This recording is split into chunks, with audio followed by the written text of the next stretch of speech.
3 weeks ago, I was getting ready to fly from Vienna back to Los Angeles to sprint towards the launch of my new app. But then I got a call that my mom was in a hospital, and it was serious. So I flew here to Malaysia. It's only been 16 days since her passing, but I can't help but to wonder, how long does it take for things to feel normal again?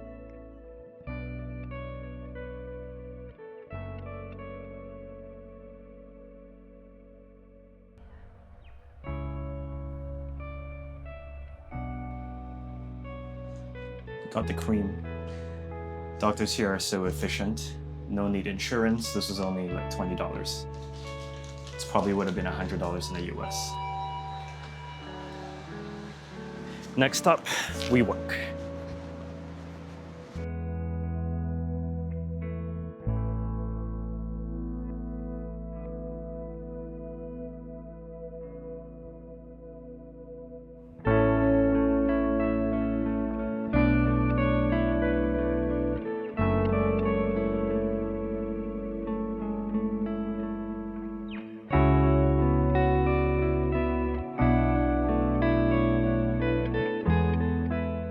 What I really want to do is to talk about what happened, but this grief is bigger than any grief I've ever felt. I don't think anything prepares you for the loss of a parent, let alone a sudden one.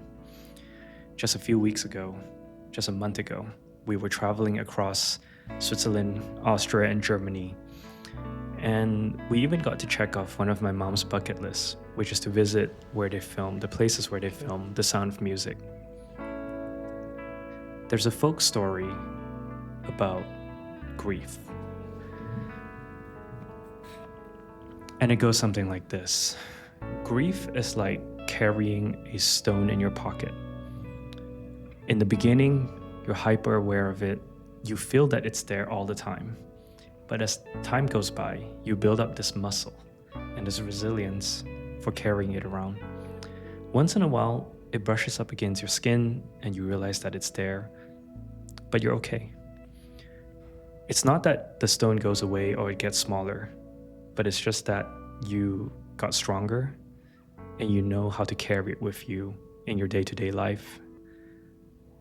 And I hope that the process that I will be going through is the same as this folk story, because there's really no other choice.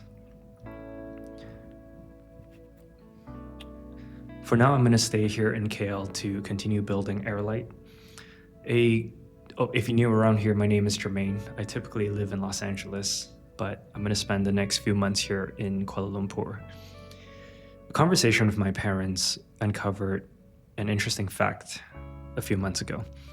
That is, the fear of retirement wasn't really based on money. It was actually based on a lack of clarity of what they have and where they stand and what are their dreams. And so I started building an app to track their life inventory, their wishes. And that eventually pivoted into what HeirLight is today, which is an estate planning app based around conversations. I call this a pivot in my life, but to be honest, even if I had 10, 20 more years with my mom, I would probably have lived it the exact same way I did the past 5. We worked near each other, we gymmed together when possible. I texted and called her almost every day. And I really feel like I made the most out of our time together, even though it does feel like it's a little bit too short. But the only way I know how to carry forward is to continue what I'm building in her honor, and that would be what she would want me to do anyways. Thanks for tuning in. Until the next one.